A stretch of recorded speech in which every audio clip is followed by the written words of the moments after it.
Hi everyone, welcome back to my channel.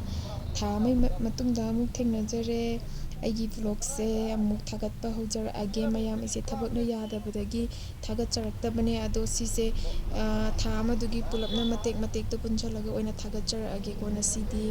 mayam aise nasi Guwahati da chatkena thoklae ado sise mamang tha gine mamang tha loisalakpa daidagine ado huji Guwahati da yoraga khoje hotel room da laire aise thabaki lakpane sida adana hotel lama lauraga sida room da laire mayam ado mayam agi video se la share subscribe tawbiba kaunagnuko ado khoise fancy bazar da chaluraga halaga bus manungdagi video nambane ado si mayam street food chapa mayam ne ko street food se yam layeba ado aina sum lawjarapane fancy bazar dagi sum halakpada mayam Guwahati jam saye adu Guwahati di lan le Shillong gi jaga lan sale adu bu sabje phatte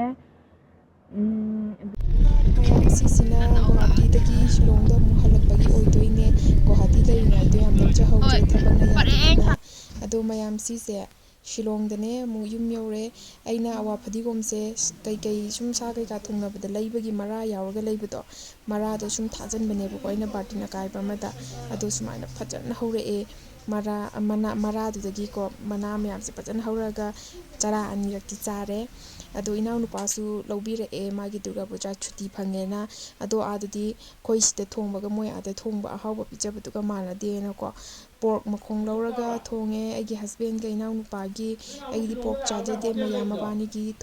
thongbiba ina ado sida machu marang kai myam hapaga kai telau chanam kai hapaga amung sauhalage sise mayam thongbadi dum thonge chabadi chajade sidana chak thidoe chak loire mayam sidana ai husband ga inaw nupagi sarupne chak sarup ado mayam sisina second day gi pork thongbane sina piece singdo thongbane ba ngarang gi duna leg thongba kenogi pork leg thongbane to sidana pork singju khara sembire aina pork to khara lawthoga teden sidana pork thongba sidana salad khara laire sidana mabani gi chak sarup laire duga sidana aigi chak sarupne mayam sije pungdona achawbudune bako aina sum hai khara chaninge haina si thum morok hapchalaga sumaina seme pungthonse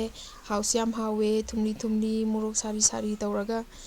muli tawe bako yam kana sangbasu natte yam kana munbasu natte doina sumaina toothpick na thillaga chare mayam nasi egi video se chabagi series oina dum tawre mayam ado Manipur di kangau bora singju se hotel khudimakta do yawidana ko sidadi yonde phangju phangdabagi aina yumda khara semjare mangan khara tawra bora khara haure do sidana icha nupagi ki khara soibire ma chakcha toklapagi chanaba duga sidana noodles khara haure kobi gajar telau tomato morok khara hapchalaga